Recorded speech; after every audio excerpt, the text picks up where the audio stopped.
Howdy, folks! How's the sound? How's the lighting? Most importantly, how are you? And how confident are you when it comes to the topic of Wallace and Gromit? Are you obsessed with it? Are you kind of a casual fan? Where do you stand? Do you think you've got a chance? Soda says that it all looks good. Hello, Leo. So yeah, if you want to know what I've been up to today, I've been working on my double review of the Flintstones film. Yeah, I'm still working on it. I'm kind of just trying to perfect it, really. Just trying to make it good, because like now that my schedule doesn't have like a strict kind of schedule, say, I do have the freedom to just focus on the videos being good before I put them out. So yeah, that's the only reason the Flintstones movie's taking forever. I want it to be good. I want it to be really good. I know these are two films that a lot of people dislike, but I want to give them a chance. And to be honest, I've got positive things to say about both of them. Yep. Leo says they're fairly confident about Wallace and Gromit. If you're a British animation nerd, you're gonna have a massive, huge.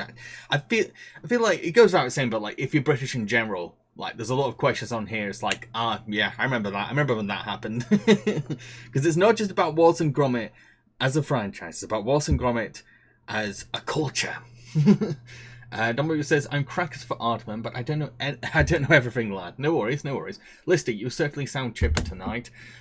Just trying to make my streams more entertaining. That's my aim from now on. Just make them way more entertaining. Put more effort in. I'm putting in so much more effort into stuff I'm doing. I'm just putting effort. How many times can I say effort? But yeah, that is pretty much my drive right now. So I feel confident, but I feel too tired. Does that help? Leo, just about to settle down with a cup of tea and some leftover Easter chocolate. Nice. You were careful for Easter chocolate. I was not. I sat there all like going, I feel so safe. But after all that I've done today, I've earned this. You definitely do. Leo's been doing a deep clean of the house. Listy, hey, I've just got tea and chalk. Nice. Soda, Jam, have you been on the Pepsi? No, I have not. I've been on the, this is my job. Things are kind of rough financially, so like I'm just putting 100 million% into everything I'm working on. So things get better, things change. Things won't change on their own, and I can't expect them to change on their own. Things aren't going to be given to me on a platter. And the thing is, if I'm completely honest, this is the most me. Even Leo back you up. I'm normally just very kind of like wacky and talkative and kind of trolly, and I don't need soda. I don't need like sweets or anything to have this kind of buzz. Like I will literally, if you put a camera in front of me and I've got the passion, I'm there. I'm pretty much there.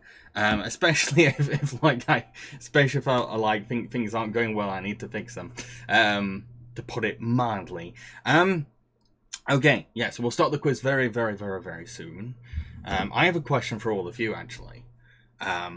Which is your favourite Wallace and Gromit short and why? Emphasis on why. Tell me why.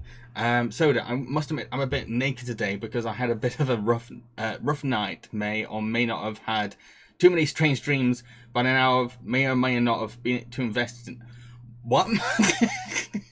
So, you've had strange dreams and you're naked. Okay. I'm going to process that. Okay. Josh, good evening, guys. Guess who saw the Mario movie yesterday? Excellent. Hope you enjoyed it, Joshua. Hope you had fun with it. I don't know when I'll end up seeing it. I'll probably end up seeing it digitally. Don't mind waiting. I'm cool with waiting. I've seen mixed responses in general, but I'm cool to just wait it out and then just decide for myself. Leo, oh man alive. It's hard to choose a short. My fave thing is Were Rabbit, but I'm stuck on a short. Picking a short. Everyone loves Were Rabbit. Like it's like the default. Everyone loves Were Rabbit. But if you had to choose from the shorts, which is the best short? Don Boo says, my favorite short may be A Close Shave because Sean is adorable, but I think the Were Rabbit movie is best since it's got that charm and is a fun time for Halloween for me. My favorite time of year. Nice. Halloween is sick. But Close Shave is a good choice. Listy, Wrong Trousers, Feathers of Glory is one of my weird crushes. See, this is why I'm even more interested to let my mods do a Cartoon Crush stream. Feathers McGraw. Okay. Is it the silentness? Is it the silent kind of thing? Is it the gun? Does the gun do it for you? Blue Gamer says, A Grand Day Out is my favourite. I love the cheese moon. Here's a fun little fact. The university I attended, Grand Day Out was started there. It got started. It got the process of it being made. Like, it began there. The birth of Grand Day Out was there. So I do have a special fondness for that one. But my personal favourite is A Matter of Life or Death, the one nobody ever chooses. I love that one.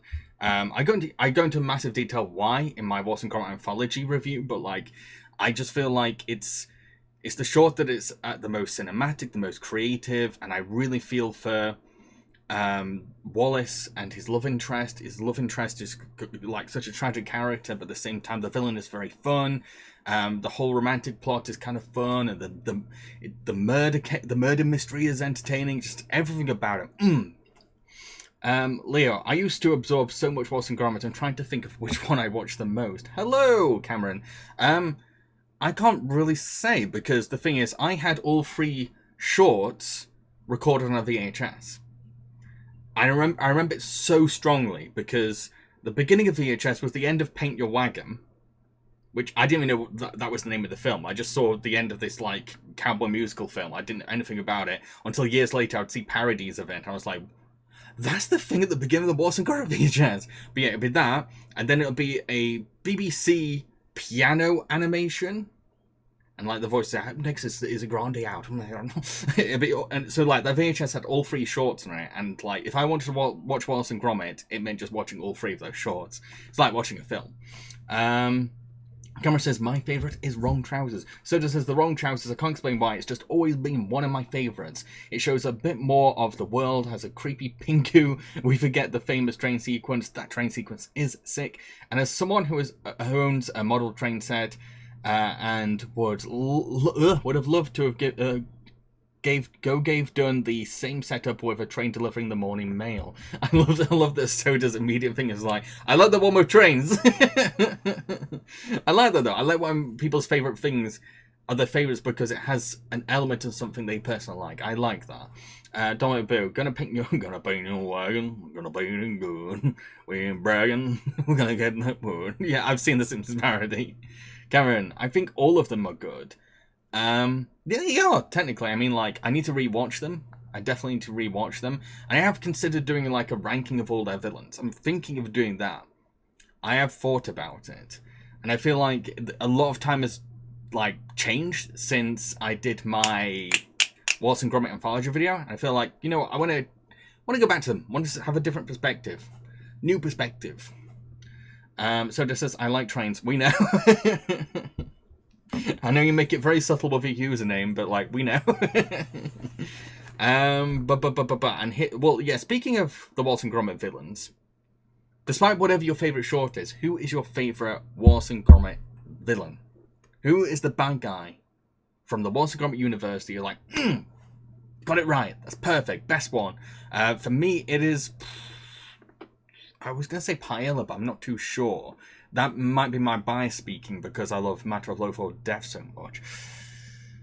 But it is probably Paella. It probably is. Thinking back. I know most people are going to pick Feathers, though.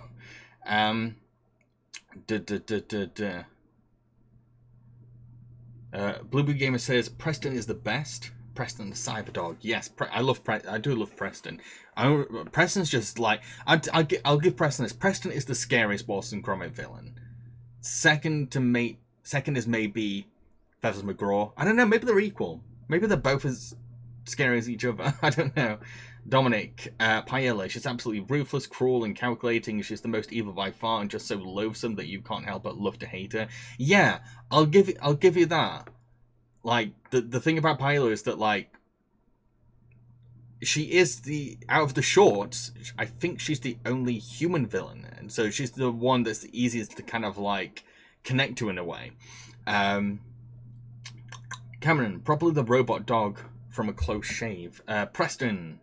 Yes, Preston. it's kind of funny. No one has chosen the villain from Grand Day Out, but technically, he's not really a villain. So you say Preston is scarier than Feathers. Listy, Pilot is the most fun. Her reason is a nice, simple, campy revenge. As hot as Feather is, he's just after money, and Preston is defective, not really his fault. But that's what makes Preston so scary, is like, he's this like cold, glitched out machine that you can't reason with. Ugh, that's creepy. Blueberry Gamer, Preston and Feathers, they are scary in different ways. That is true, they're different flavors of scary. Leo, yeah, I wouldn't really call the Moon One a villain. Yeah, he's not really a villain. He's more like, he is technically an antagonist, but I wouldn't say he's villainous. Like, he's just protecting the moon, really, at the end of the day, as far as I remember. Dominic, the robot from Grand Day Out is kind of cute to me. He just wants to have some fun, unlike the others who are very much out for blood. Soda, are we sure he was malfunctioning? I was under the impression he was reprogrammed. I can't remember. I'll admit right now, it's been a long time since I last watched any Wallace and Gromit short. Yeah, it's been a while. I don't think I've watched them since I did my anthology review of them. Yeah, it's been a while. Maybe I will go back to them eventually. I'm happy to go back to them. Happy to go back to them. Ooh, I have a question that's really cruel, and I don't know if I should ask it. Oh, no. Okay. I'm going to avoid the cruel question. I'm not going to be mean. I was going to ask, who do you like best, Wallace or Gromit?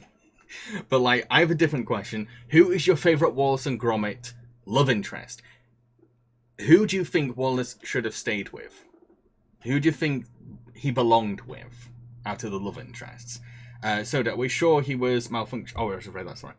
Soda, I never found the robot from Grand Day Out scary. I actually found him quite comedic. He is quite funny in a way. At the same time, though, he doesn't really have a face per se, and I think that's what kind of creeped me out as a kid. Like, there was no face to read, and that kind of freaked me out a bit. Listy, cheese is the best love interest. That is kind of true. Every woman has to compete with cheese. Leo, there's a villain from the third of the Telltale games that I do like. He would have been a great villain for a film. Ooh, interesting. I still need to play the rest of the Telltale games. Everyone's saying cheese. He would marry cheese. I'd probably say, I don't know who I'd pick. But Dominic says, I think Lady Totten is best to me. Their interactions are just so cute. Cameron, the love interest from Close Shave, can't remember the name. Wendelin. You know what? I think I would pick Wendelin mainly because I just want to see Wendelin happy, considering what she's gone through. I just want, and I feel like Wallace could be the one that's to like look after her in some way. I feel like Lady Tottenham would be fine on her own. I think she'd be totally fine on her own, and Paella just doesn't deserve anyone. So I'm gonna go with Wendelin. Leo, I love Wendelin. They would have been a great couple, but there was always the cheese thing. So in theory, it may have worked better in the long run with Lady Tottington. Soda, now I think you would just get married to Wensleydale. He would just get married to Wensleydale. He probably would. He went, oh, wedding bells with Wensleydale. Cameron, I'm curious about the next Wallace and Gromit movie next year. Yeah, I'm not sure what they're going to go with, and that's kind of fun though. That's kind of fun because they're open for doing like thriller or horror. And I'm kind of curious, okay, are they going to make something really dark or something really comedic or a bit of both? Ooh, what could it be? What is the mystery? Who is the villain? I'm down for another film. 100% down for another film. I feel like it's kind of weird that we've only had one film since the creation of Wallace and Gromit. One feature filming, sorry. Leo, now I'm just remembered the moment when Wallace was insufferably bossy and lady in the game tutorial and said, "This is why you never married."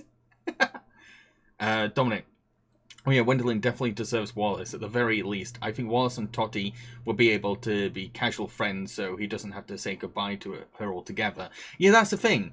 At the end of Curse of Werribee, I wouldn't mind if Wallace and Totty didn't end up together. I would be fine if it was just a cute, flirty fling. That's totally fine. But it's really sad watching the end of Close Shave and just thinking, I want Wendling to be happy. And I know Wallace, if you put aside cheese for one moment, would be the one to make her happy. Like, I do feel sad about them not being able to see each other again. So there may be a good mix of both. That sounds almost Frankenstein-esque. Combine the both, stick them together. Call them Lady Wendington. Cameron, I believe it's going to Netflix. Kind of disappointing it's not going to cinemas. Everything is going straight to Netflix nowadays. The thing is, Chicken Run 2, that's going to Netflix as well. Netflix is going to be hosting Chicken Run 2, which is called Dawn of the Nugget. That comes out this year. Leo, there was a deleted scene where they pull the rug out and it showed that she randomly married PC Mac, and was this just, oh well, it was voiced in the story, but dear God, I'm so glad it was cut. Oh, blimmin' egg. I'm glad that's cut. That's the thing I like about PC Macintosh in Curse of Were-Rabbit, is that he's voiced by someone that's very distinctly attached to British culture. And that's something Aardman often has been doing, where they'll cast someone where it's like, a British audience will be like, oh, it's them! American audience will be like, no, who's that? But like, for us, it's special to hear them. And like, because they're tied so neatly to British culture. Like, we'll see them on television, or we see them in stand-up, and like, it's just a nice little nod for us. I mean, like, for example, Early Man has loads of them, like, it's just a bunch. Most of the cast of Early Man are just like stand-up comics that like Americans would not know. Bunch of like character actors and stand-up comics. Dominic, a lot of people think Wallace is autistic, and that ending I think is a good indicator. Cheese is very important to him, and he has a lot of difficulty relating to people if they don't have similar likes of cheese and / or inventions. That is a good way of looking at it, actually. Liam, absolutely, I got a kick out of hearing Liz Smith and Curse of the Were-Rabbit, a name that'll mean sod all to Americans. Yeah. I love it. I absolutely love it. Like, and it's. Oh, I know another really interesting one is Flushed Away. What is his name? Sid the rat, the filthy guy that like moves in. He's voiced by Shane Ritchie, and Shane Ritchie is like just a reflection of a specific time in British culture when Flushed Away came out, because Shane Ritchie became a celebrity through one of our biggest soap operas, EastEnders. So it was almost like Shane Ritchie mania for a while, and he was even like becoming a pop star and everything, and like it's just interesting looking back on Flushed Away now and being like, oh yeah, Shane Ritchie was a thing. But for Americans, that's like, who? Shane Ritchie, yes, listen, yeah, Shane Ritchie is very niche. So it's because like he's not just part of British culture, he's part of British culture in the 2000s specifically. Cameron, I remembered seeing an edit on YouTube with Wallace as the Emperor from Star Wars. I remember seeing that. That's really good. Soda, I'm just waiting for the Arbon gets to do a Doctor Who spoof. They'll probably get around to it. They do like doing their film parodies. Leo, yeah, everyone gets that little twinkle because of Shane's place in our pop culture. It's weird to think Americans will just be so unaware of this. I thought it was, while I was working on my Flushed Away review, I was just thinking the whole time, it's so weird that like that guy right now I can hear, I know him. He's part of my childhood. That's a very exact part of my childhood. Like the 2006 part of my childhood when he was very, very briefly famous. And then like anyone else watches it, they're like, Shane who? Dominic, I'm American and don't know their voices that well, but I love the voice acting on them. I usually don't like animated characters better if I usually like animated characters better if I don't know who the voices them as well. That's the benefit of a lot of Aardman films, because they tend to pick a lot of British character actors that only like Brits know. But I have noticed they're doing that less now. But I think there's two reasons why they would go for like bigger names. There's two reasons why. First of all, whenever Aardman is like collabing with a bigger studio, the bigger studio will always want to put in bigger names, which is why Curse of the Were-Rabbit has Helen Bonham Carter and Ray Fiennes. It was their kind of deal so that Peter Sellers couldn't be replaced. But then when they're not working with someone, they need a little commercial appeal to get seats and chairs. So you'll see things like Early Man, where they have two of the biggest British stars ever playing the main character and the villain. So like, I get where they're coming from with that side of things. Leo, it's like when I saw a video of voice actors from an Assassin's Creed game of all things, and I was like, bloody hell, he's from Curry. How did he get here? Yeah, it's really interesting. It's really interesting. Cameron, I agree with your list. I wasn't a fan of Early Man. Found it boring personally. Yeah, but at the same time, it is kind of awesome that like Early Man is like Aardman at their bottom, and it's not even a bottom. It's just them kind of like stumbling a bit without like a big studio to support them. Like, I do know DreamWorks did want to recast someone more famous as Wallace. Yes, to which they were told to fuck right off. Yes, the agreement was okay. Fine. Don't replace Peter Sallis, but at least have the side characters voiced by at least like a couple of side characters voiced by famous British people, hence Helena and Rafe. So the Early Man didn't do it for me. Then again, not a football person. That didn't help me either. I'll admit, I'm not a football person, and in the UK, football it's religion over here. It's probably more so even than it is than American football is in America. Like, it's insane how big football is over here, and like growing up in the UK. There's a lot of pressure, particularly for boys, to be into football, or you're going to struggle socially, because everyone is talking about football all the time. Everyone's obsessed with football over here. Listy, Wallace's mouth is made for Peter's voice. I can't imagine anyone else is coming out of it. To be fair, he got replaced, but I'm not saying anything because that's going to be in the quiz. Like, one thing I always remember was the premiere of Wherever. Instead of a red carpet, they had a green carpet. Always found that cute, and it was satisfying seeing Peter Sallis walking down it, leading man. Oh, I need to see that now. But that's something I really love about Aardman, is how they do little nice touches like that. They're not about the spectacle. They only be about the spectacle when they're forced to. It's like, oh fine, we have to put stars in this. Oh fine, we have to do this. Okay, if this is what's gonna like please the studio or get audiences to watch your film, fine. But for the most part, they're very humble. They're a little tiny studio. Well, not tiny anymore, in Bristol.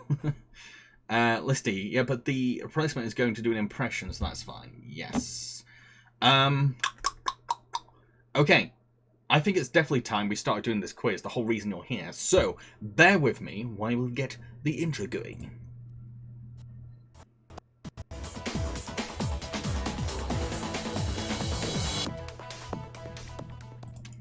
Okay, where am I? I'm here. Okay, so, if you're new to my quiz streams, please do not put answers in chat. It's not fair on those that are coming for a challenge. It's not fair on me as a quizmaster either. So, if you want to join, click the QuizKit logo on the side of the chat. You can usually find it by hovering your mouse over the stream player, and then click Allow Access and Grant Permission. Okay? Leo, like how DreamWorks were confused as to why their anti-pesto van was this modest banger, wondering why the hero's main car isn't some badass slick vehicle. What is wrong with you, DreamWorks? And again, it's Katzenberg. It's Katzenberg. He's going to be like that. That's the whole point. That's the whole point of Wallace and Gromit, is the humbleness. The quirkiness, the Britishness. I do not blame Aardman for being like, right, we're done. After 3 films, like, right, we're done. And to be fair, as far as I know, Sony Animation were they were a bit more freeing, as far as I know. I feel like there was a lot less kind of like creative demand from Sony Animation. So one more time, please do not put answers in chat. It is not fair on those that have come for a challenge. If you want to join, if you want to participate, if you want to answer questions, click the QuizKit logo on the side of the chat. You can usually find it by hovering your mouse over the stream player, then click Access and Grant Permission. Soda says, what were they expecting Wallace to have a British Batmobile? Oh, it's going fast, isn't it, Gromit? Okay, I'm gonna set up from my end. Get some quiz kit up on my end, and then we can start the questions. It's gonna be 40 questions in total. 40 questions in total. What am I doing? That's the wrong button. What is wrong with me? I clicked the completely wrong button. Right, that's the right one. Okay, come on, Quizkit. Come on, Quizkit. Come on. I'm live right now. Don't embarrass me. Come on. Right. Your quizzes. Yes, there we go. Okay, so you should be getting instruction image now. Leo, pretty much yes. I know that the color black was mentioned.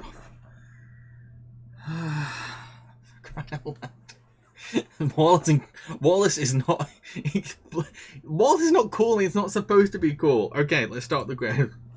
Okay, so question 1: who created Wallace and Gromit? Was it David Sproxton, Tim Ruffle, Peter Lord, or Nick Park? So question 1: who created Wallace and Gromit? Was it David Sproxton, Tim Ruffle, Peter Lord, or Nick Park? So round 1 is pretty much a mix of like short questions and basics and lore and just kind of like getting the ball rolling, I'd say. So yeah, who created Wallace and Gromit? Very important person. Very iconic person. Someone I've brought up a million times probably. So you should definitely know. Hence why it is the first question of the entire stream. I'll be very, very disappointed if anyone clicks anyone besides this person. Let's find out. It is Nick Park. Who clicked Peter Lord? Why? Okay. Next. Question 2. Why do I sound like Jeff Goldblum? Question 2. Which was the first ever Wallace and Gromit film? Was it A Grand Day Out, a Martyr, a Matter of Life and Death, A Close Shave, or The Wrong Trousers? So question 2. Which was the first ever Wallace and Gromit film? I'm going to bring my microphone a bit closer. Was it A Grand Day Out, A Matter of Life and Death, A Close Shave, or The Wrong Trousers? First ever film. Do you know which order they came in? Which one looks like it was the first? I think that's my best clue. That's the best way to work it out. Which one looks like it was made at a university? The answer is A Grand Day Out. Yes, Grand Day Out. But I kind of love the charm of that one, like how it was made. And Wallace pulls a lot of funny faces in that one. Just because of the way he's been modelled in that version. Okay, next question.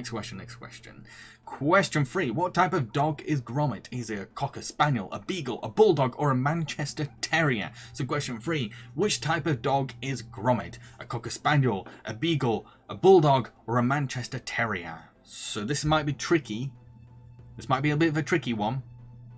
Even I didn't know this one until I did this quiz. I was always kind of curious as well. I was like, what kind is he meant to be? But yeah, let's find out. Give you all the answer very, very soon. Get ready. Once Quizkit gets his act together. The answer's Beagle. He is a Beagle. I never really thought about it, if I'm honest, until I decided to do that question. Okay, next. Question 4. What is question 4? Question 4 is, what is Wallace's job? Is he a farmer, a teacher, a fisherman, or an inventor? So question 4, what is Wallace's job? Is he a farmer, a teacher, a fisherman, or an inventor? So question 4, what is Wallace's job? Technically, it's very flexible, but if you were to like narrow it down to one thing, I know what you mean. What isn't his job? Leo, I knew he was a Beagle, but it's funny. With different colours, he would pass for a Manchester Terrier. They already look like they could be Aardman dogs. And the answer is inventor. He's an inventor. But he used that inventor job to be whatever he wants, really. Okay. Wallace is a teacher, good God. Yeah, I'd love that. You could do a whole lesson on speaking of cheese. Question 5. In A Grand Day Out, what is the moon made out of? Cheese, chocolate, marshmallow, or cracker? So question 5. In A Grand Day Out, what is the moon made out of? Cheese, chocolate, marshmallow, or cracker? What I also love about Grand Day Out is that the cracker brand in that short is very close to an actual British brand, as far as I remember. And like it's very nice to see a recognizable cracker brand in there. Next, so yeah, the answer is cheese. Moon is made out of cheese. Dominic says he wouldn't have much control over his class, but they'd still love him. Leo, now here's an interesting question: what kind of cheese would Moon be made out of? I have no idea. Okay, question 6. Where is Wallace's accent from? Yorkshire, Cheshire, Merseyside, or Cumberland? So, question 6. What is Wallace's accent from? Where is Wallace's accent from? Yorkshire, Cheshire, Merseyside, or Cumberland? Dominic, not even going to try guessing this one. My only clue is... Oh, I could give a clue, but like... I guess... I don't know.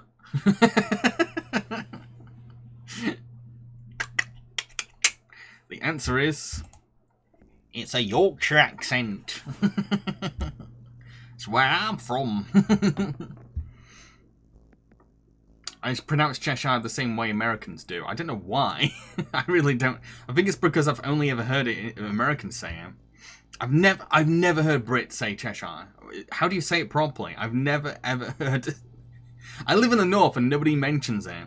I've heard people mention Merseyside, I've heard people mention Cumberland, but never... Is it Cheshire? Probably Cheshire. That's probably how you say it Britishly. Question 7. In the wrong trousers, what does Feathers McGraw try to steal with Wallace's techno trousers? Wine, a diamond, gold, or fish? Leo says, between Wallace and Shrimp from Smiling Friend, Yorkshire accents are just a delight. I wonder Sal's fingers too. Basically, anyone voiced by David Firth is going to end up with a Yorkshire accent. So question 7, in Wrong Trousers, what does Feathers McGraw try to steal with Wallace's techno trousers? Wine, a diamond, gold, or fish?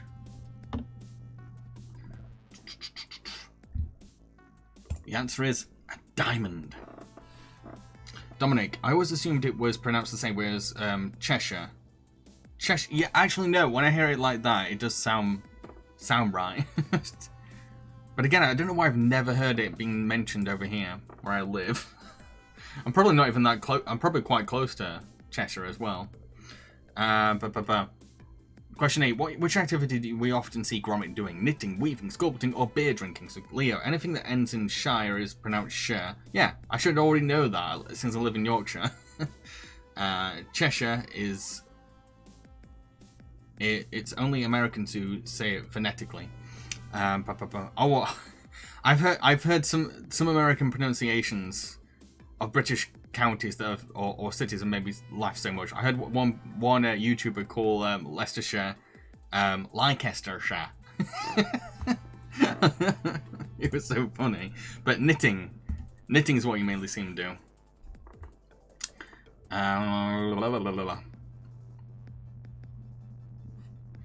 Knitting. I've never knit before. My brother got into knitting though. My nana taught him how to knit. He loved knitting. Question 9. In a close shave, what does Wendelin sell at a shop? Cereal, clothes, candy, or wool? So question 9. In a close shave, what does Wendelin sell at her shop? Is it cereal, clothes, candy, or wool? To know what she sells at her shop. It could be cereal, it could be clothes, it could be candy, it might be wool. Okay, here we go. We're gonna give the answer, The answer is wool. It's a wool shop. She sells wool at a wool shop. Okay, next. Last question of the round 1, by the way. So round 1, yeah. Question 10. Question 10.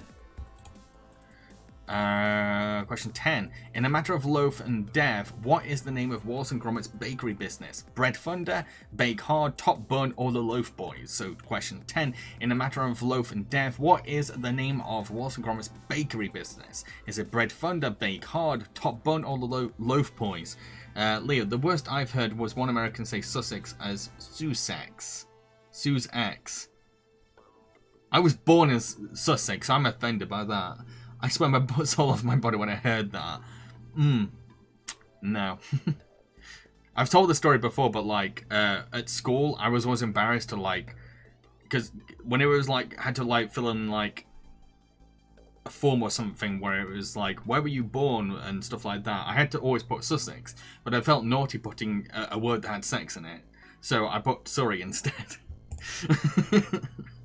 But yes, the answer is Top Bun. Dominic, I remember this largely because there was an online game you helped Gromit make buns at it. But Wallace, of course, is being extremely lazy and critical. Okay. That's the end of round 1. We're now moving on to round 2, which is mainly Curse of it's a Curse of Were-Rabbit round. So question 11. What is Wallace's bunny sucking machine called? Is it Easter Ariser 9000, the Rab Hoover 7000, the Bumvac 6000, or the Fluffy Trapper 8000? So in Curse of Were-Rabbit, what is Wallace's bunny sucking machine called? Is it Easter Ariser 9000, the Rab Hoover 7000, the Bumvac 6000, or the Fluffy Trapper 8000? What's its name? He loves giving things quirky names, so it could be any of those. Could be any of those. How strong is your memory of this film? The Bumvac 6000. The Bumvac 6000. Okay, question 12 coming up. Question 12. Question 1, 2. Question 12 is... Come on, quiz get. Question 12 is, in the Curse of the Were-Rabbit, which vegetable is Gromit growing for the vegetable competition? Is it artichoke, beetroot, marrow, or squash? So question 12, in Curse of the Were-Rabbit, which vegetable is Gromit growing for the vegetable competition? Artichoke, beetroot, marrow, or squash? I know that originally DreamWorks asked them for something completely different. Like to change into something else. He is growing. Hey, marrow! DreamWorks wanted it to be a watermelon, I think. I was like, oh, no, that's no, I can't do it. I need to do an American accent. No, it can't be British. It has to be American. It looks like a watermelon. Make it a watermelon.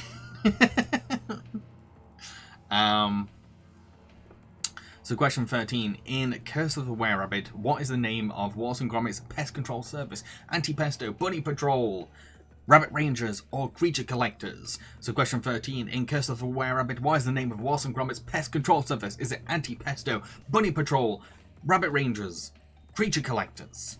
Which one? What is the name of Wallace and Gromit's pest control service? It's mentioned a lot throughout the film.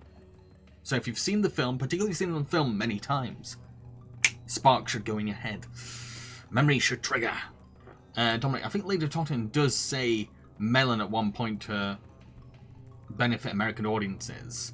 Leah, they did change it to watermelon for the Yanks, so they made them redub it because no one's heard of a marrow over there. What's wrong with you?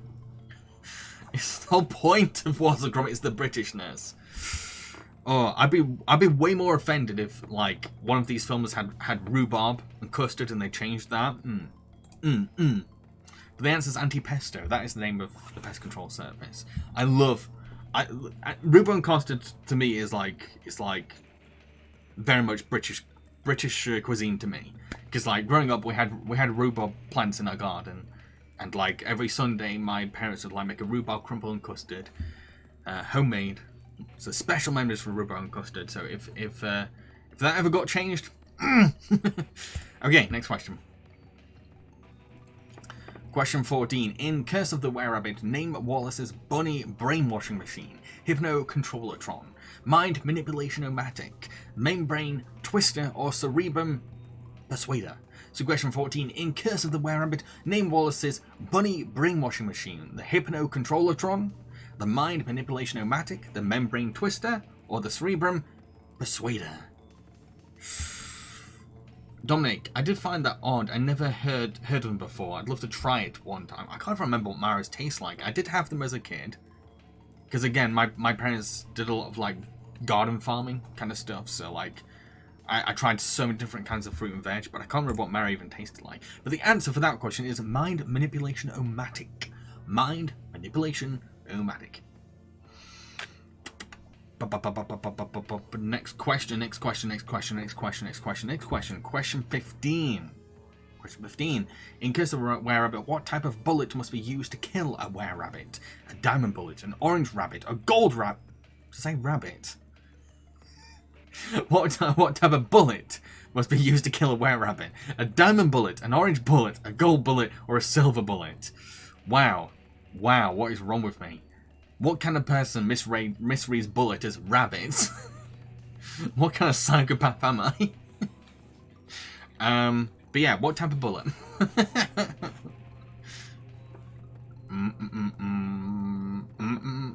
The answer is a gold bullet. A gold bullet. Okay. Next question. Next question. Question 16. Question 1-6. What is question 16? Question 16 is this. In Curse of the Were-Rabbit, what colour is Gromit's dogfight plane? So, in Curse of the Were-Rabbit, I'll make that very clear.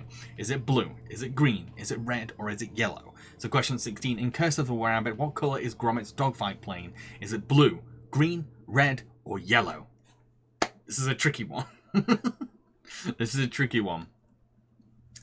But yeah, make it very clear that it's the one in Curse of the Were-Rabbit.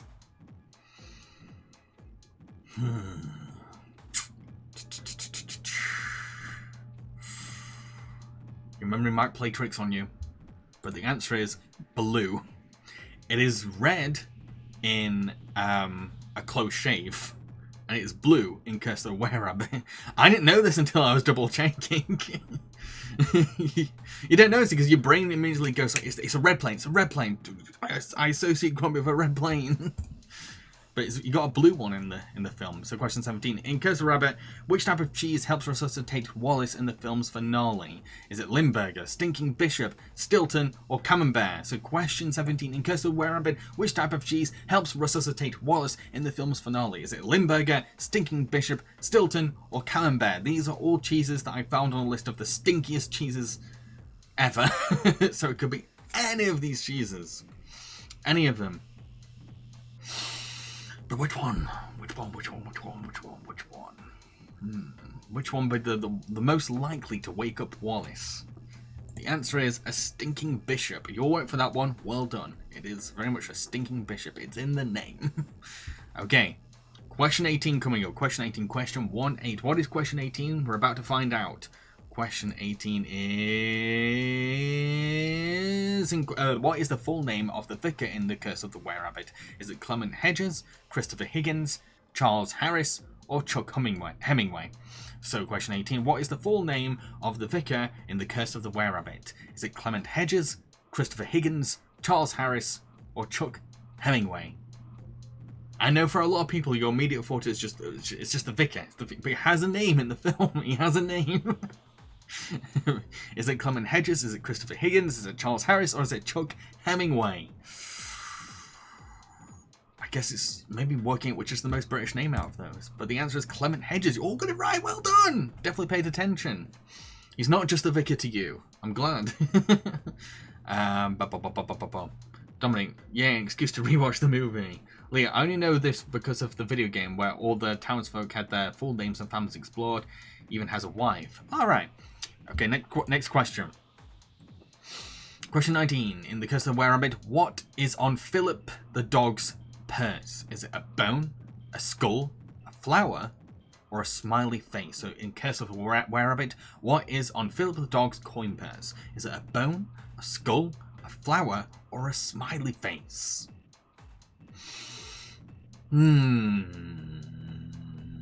What is on that purse?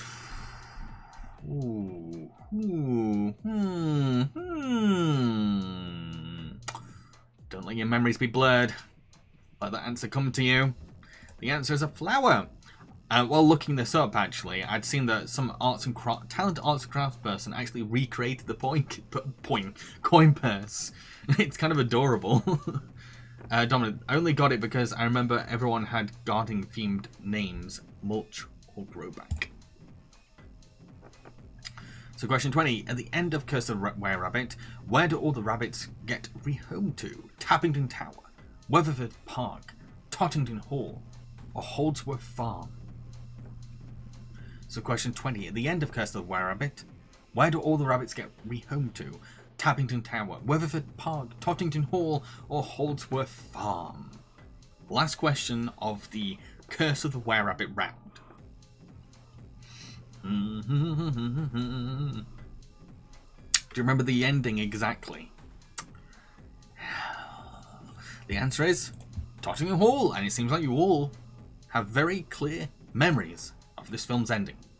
Okay, next question. We're on to round 3. What is round 3? Well, round 3 is actually a video game round. The Wallace and Gromit video games. Question 21. In Project Zoo, which Wallace and Gromit villain has taken over the zoo? Paella Bakewell, Feathers McGraw, Preston, or Victor Quartermain? So question 21. In Project Zoo, which Wallace and Gromit villain has taken over the zoo? Is it Paella Bakewell, Feathers McGraw, Preston, or Victor Quartermain? So question 21. Who is the villain of Project Zoo? I feel like you're going to have a huge advantage if you've played all of the Wallace and Gromit games for this round. I know that's kind of obvious, but still. Okay, so the answer is Feathers McGraw. Ooh. Is anyone here that's not played the games? That'll make things interesting for this round. I've only played the first episode of the Telltale game. That is it. That's as far as my Wallace and Gromit experiences go for video games. Question 22. In Curse of Rabbit official video game, what does the player have to do to unlock a post-credits cutscene? Press a cheat code during the credits, complete the game 3 times, fully grow Gromit's marrow, or collect every cheddar cheese. So question 22. In the Curse of the Rabbit official video game, what does the player have to do to unlock a post-credits cutscene? Press a cheat code during the credits, complete the game 3 times, fully grow Gromit's marrow, or collect every cheddar cheese. Ooh, okay, so some people haven't played the games. Oh no. You're gonna do a lot of guessing for this one, I guess. But the answer is fully grow Gromit's marrow. And what happens, the post-credit scene is Lady Tottenham giving the Golden Carrot Award to Gromit. Ah! How cute is that? Question 23. In episode 2 of Grand Adventures, where was Wallace planning to go on holiday to before the weather ruined his plans? Blackpool, Brighton, Glasgow, or Skegness? So Leon says, I played this game so many times I did not know this. Wow. Interesting. Should play the game again so you can see the cutscene. So question 23, in episode 2 of Grand Adventures, where was Wallace planning to go on holiday to before the weather ruined his plans? Blackpool, Brighton, Glasgow, or Skegness? The answer is Blackpool. He was going to go to Blackpool. Listy, back on the place names, even though I've lived here, there's lots of names that surprise me when I hear them. I was doing research about Cornwall, and there's a place called Mousehole, and that's not how you say it. Oh, right. Is it Mousehole? I don't know how else you could say Mousehole. Holly? I don't know. How do you say it? I'm kind of curious now. Question 24. In Project Zoo, which type of baby animal have Wallace and Gromit adopted at the zoo? A baby polar bear, a baby monkey, a baby chameleon, or a baby koala bear? Leo, where Rabbit Game was a massive open world, you even go to these different Yorkshire districts. Oh, wow! Steelworks! Sure! Harbours and towns, it's unreal. I'm from a steel city, so proud they've done that. So it's GTA Yorkshire. I have to play this game now. I have to play this game. Please tell me that, like, you actually go to... Do you go to Sheffield in the game? I honestly played the game on stream if you could go to Sheffield. But the answer to the question is baby polar bear. I think his name's Archie. Mousel.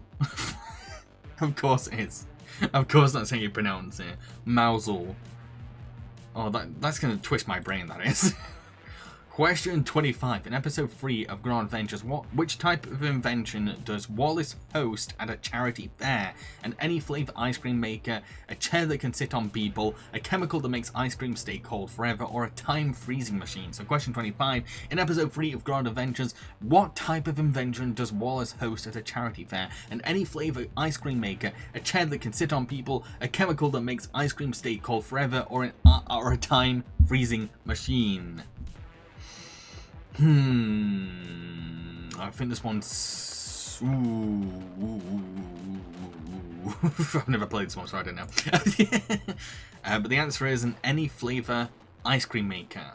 Any flavour ice cream maker. By the way, folks, how well are you doing in this quiz? Do you think you've got a chance of winning? Do you think you could win this? Okay, next question. Question 26. In Project Zoo, what do Wallace and Gromit hide inside of to sneak into the zoo? Baboon suits, a wooden penguin, an invisible car, or a metal chicken? So question 26. In Project Zoo, what do Wallace and Gromit hide inside of to sneak into the zoo? Baboon suits, a wooden penguin, invisible car, or a metal chicken? What could they hide inside of to get into a zoo that's been taken over by Feathers McGraw? The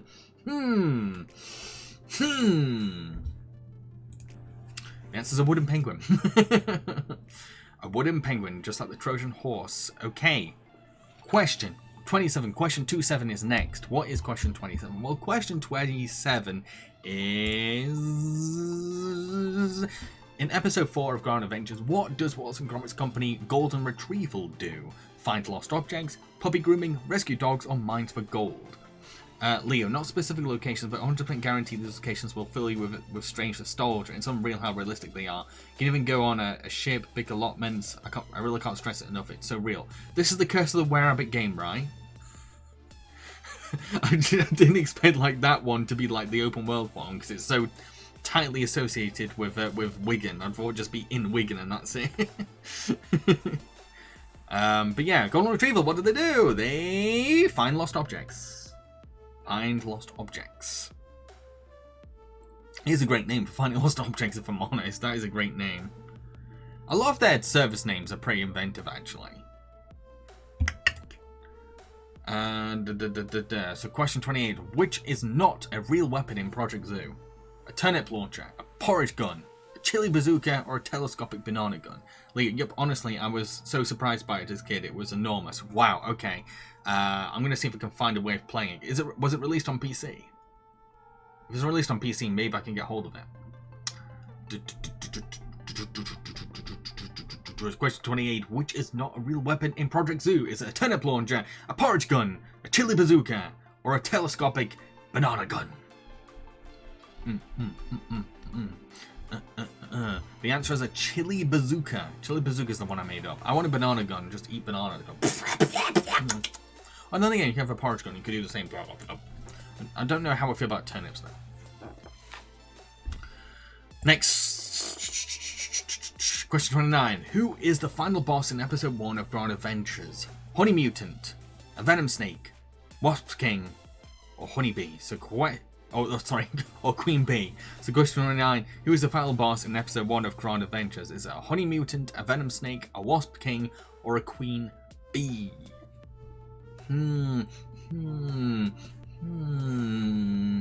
Scratch that pink squishy brain of yours and try to remember, especially if you've played the game before.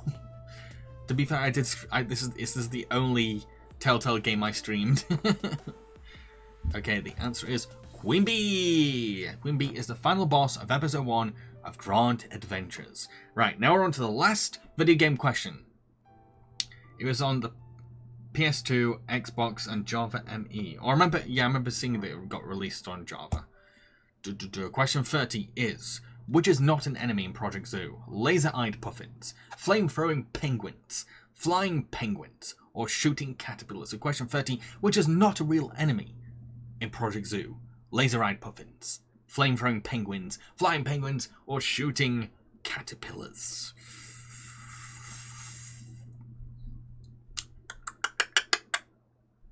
Which one do you think it is?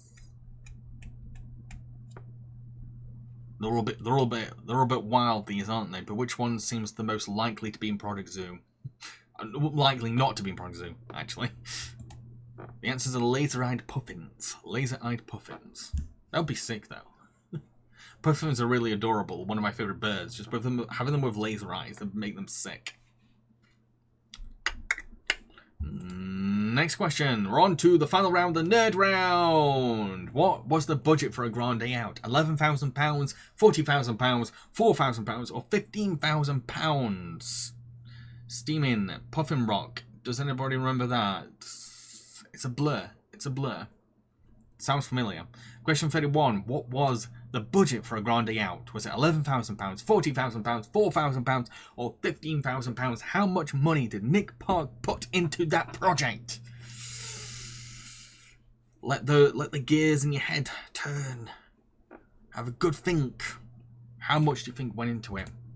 The answer is £11,000. You all got it right. Wow. Wow, that is impressive. It's a very niche thing to know. Question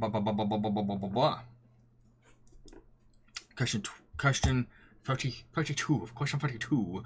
Which year did the Royal Mail release a series of festive Wallace and Gromit post stamps? 1994, 2001, 2010, or 2015? So question 32. Which year did the Royal Mail release a series of festive Wallace and Gromit post stamps? 1994, 2001, 2010, or 2015?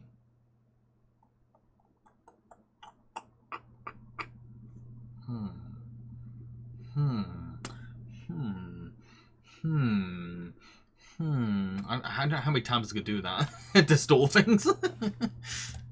But the answer is 2010. 2010. Okay. So we're almost getting very close to the end of the quiz. I want to know one more time. Do you think you could win this? Based on the points you have right now, do you think you can win this?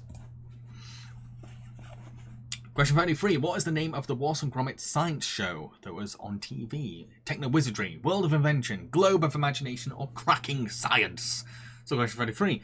What is the name of the Wallace and Gromit science show? Techno Wizardry, World of Invention, Globe of Imagination, or Cracking Science? Oh. Which name do you think they would have gone with? I mean, it could be Techno Wizardry, might be Globe of Imagination, Cracking Science seems in line, World of Invention sounds quite ambitious too, would they? But the answer is World of Invention. It was called World of Invention. I have it on Steelbook DVD somewhere.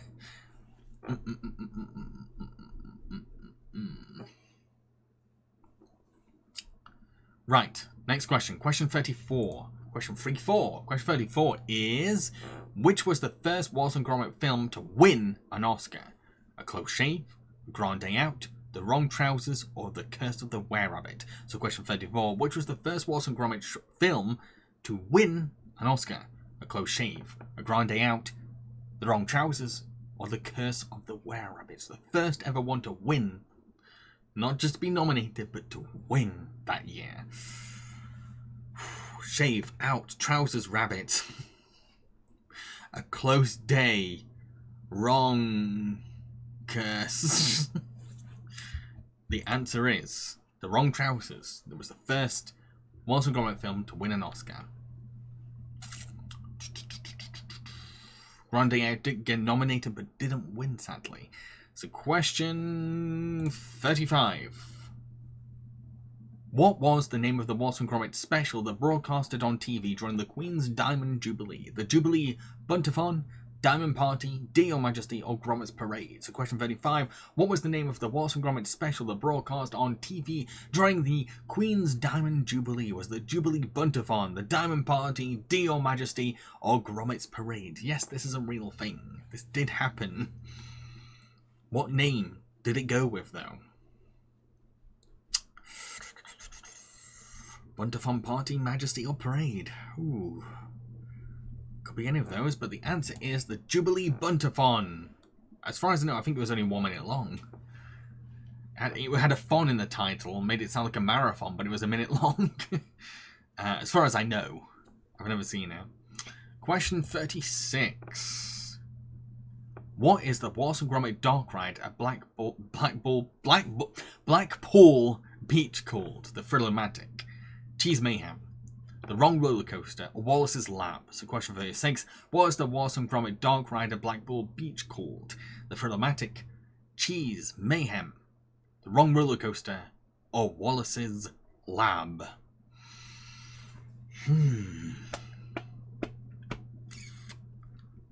What would work well for marketing, especially for Blackpool, out of those names? The answer is the Thrill-O-Matic. Yes, I've seen footage of it. It looks unintentionally scary. I'm not gonna lie. Like, it's mainly like everything is a statue and there's a lot of flashing lights, and when I say dark ride, I mean dark. I kind of don't want to go on it. Question 37. Which British actor has taken over the role of Wallace since Peter Sellers passed away? Well, he has been doing it during Peter's lifetime as well, but like he's mainly the new official voice of Wallace. So Ben Whitehead, Ben Whishaw, Jason Isaacs, or Jamie Bamber. So, who is currently the voice of Wallace, let's just say, since Peter Sellers has passed away? Is it Ben Whitehead, Ben Whishaw, Jason Isaacs, or Jamie Bamber? You might have clicked the wrong one, Dominic. Oh dear. Oh dear. But the answer is Ben Whitehead. Ben Whitehead. Yes, I did intentionally throw people off with Ben Whishaw. I'm that cruel. Okay. Question 38. Question 38. Question 38. Question 38 is, when did The Wrong Trousers first air on UK television? 26th of December 1993, 21st of December 1995, 25th of December 1992, 22nd of December 1993. Leo, Jason Isaacs as Wallace, I paid to see that. As it is very common for Wallace and Gromit shorts to air during the Christmas seasonal time, but which time, which year, which exact dates did Wrong Trousers first air on UK TV? The answer is the 26th of December 1993. All good, right? Wow. You're doing really well on this, on the nerd round. I usually have people going, nah, numbers. Okay, next question. Question 39. What is the running time for a close shave? 20 minutes, 30 minutes, 45 minutes, or 10 minutes? So question 39. What is the running time for a close shave? 20 minutes, 30 minutes, 45 minutes, or 10 minutes? Ooh, a close shave. How long does it go on for? How long does it feel like it goes on for? Because that's the thing about Wallace and Gromit shorts, is that like they feel like movies. you forget that they're shorts. 20, 30, 45, or 10. Oh dear, which one was it? The answer is 30 minutes, which is very typical for a Wallace and Gromit short. Okay, we're on the last ever question. Last question. Question 40, coming up, question 40. Question 40 is, how old is Nick Park? 55, 73, 49, or 64? So question 40, how old is Nick Park? 55, 73, 49, or 64? How old is Nick Park?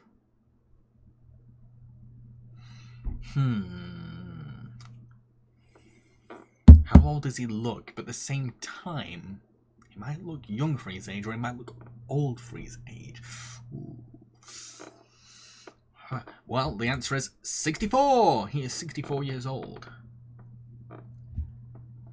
Okay, next. Oh, no, there's no next. It's over. It's finished. About to find out the final results. And in first place is contestant 5. In second place is Leo Mitchell Art. In third place is Dominic Boo 1. In fourth place is Listy Rimsey the third. No, not third. Fifth place is Soda Engines. Congrats to contestant 5. Well done, contestant 5. Dominic Boo says, I'm turning in my Wallace and Gromit fan club card if anyone wants it, but I'll miss it. What? No. Third place is good. If you are contestant 5, it's entirely up to you if you want yourself to be like, no, that's up to you. I'm going to respect your privacy. It's entirely up to you. But if you want the glory, it's your chance to like pipe up and say, that was me. And I can be like, whoa. Okay, yeah, so well done once again to contestant 5. So, before I head off, before I leave, I want to give you all an opportunity, all a chance to pitch your ideas, suggestions for quiz topics I can put on the poll for next week's quiz. Dominic says, thanks for another fun quiz. We'll have to rewatch the short soon. I wanted to, actually. After doing this quiz, I got really nostalgic for the shorts. Soda, sneaking along the last is that meme machine. Yeah, but yeah, so if you want, you don't have to. This is just your opportunity now to pitch quiz topics to me that I could possibly put in the poll for next week's quiz. I don't even have any ideas myself yet, if I'm honest. I've not really thought about it. Not sure what I could even tie into. Is there anything special coming out next week? I don't know. Huh. Tricky. Mr. Kipling cakes. British food quiz would be funny. The British people put seasoning on their food. Yes? No? So this is God, the gears are still turning. Lister says I'm hungry. I'm hungry too, actually. But I don't really have much food in, if I'm completely honest. I'm being very careful with what I do eat because I don't have much in. I'd love to get a pot noodle right now, if I'm honest. Got the British mood in. Soda, was this made in response to the Star Wars Visions Aardman short? Huh? I didn't even know that Aardman were doing a Star Wars Vision short. This was just like, I already knew that a lot of people in my fan base liked Wallace and Gromit. I put on the poll. There we go. I had no idea Aardman had. I do. It is coming back to me now though. It is coming back to me. I don't know what they're gonna do. I am curious though, because like when I think of like an Aardman Star Wars show, I think of it being a bit of a parody, a bit like the Lego Star Wars specials. Listy, all the animated Pinocchio films and series. I don't know. That would mean watching them all. Maybe. I'd be kind of fun to do a Pinocchio a true story quiz, or a Pauly Shore quiz. I think we've pitched this before, but I'm down for a Pauly Shore quiz. The Pauly Shore verse. He's still trying to get that going, by the way. He's still trying to get a cinematic universe going. Soda, that includes the one that goes, Father, when can I leave to be on my own? Father. On my own. Listy, doing the quizzes, buddy. Okay, I kind of hope that wins one day, if I'm honest. Any other topic suggestions before I go? Soda, I don't think I'm ever going to get over that line. Don't think anyone ever will. One of the greatest lines in cinema. What's that line that he's really known for from Encino Man? I forgot now. Wheezing on the slurpage or something? I can't remember now. Wheezing on the... I think it's just wheezing, isn't it? I can't remember. I've only seen Encino Man once.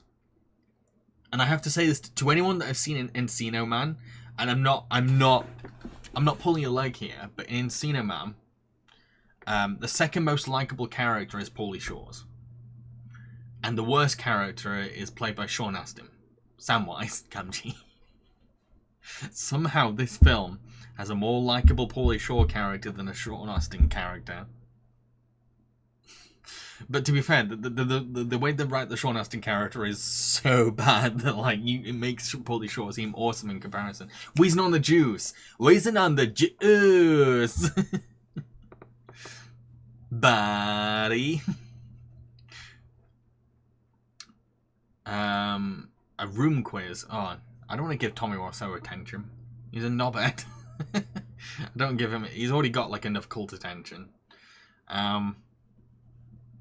Pauly's unspoken hero of that film. Totally, he is. He's honestly like you can't compete with Brendan Fraser. Like as soon as you put Brendan Fraser in the film, that's it. You can't be the most likable character in the film. You've already lost. But like in terms of like lead teenage heroes, Pauly Shore is the more likable one. What a story, Jam. Anyway, I better be off. And got that fashion sense, yeah. Anyway, I better be off now. Hope you're laughing, hope you're smiling, hope you have a good morning, good afternoon, good evening, good night, whatever time is for you. And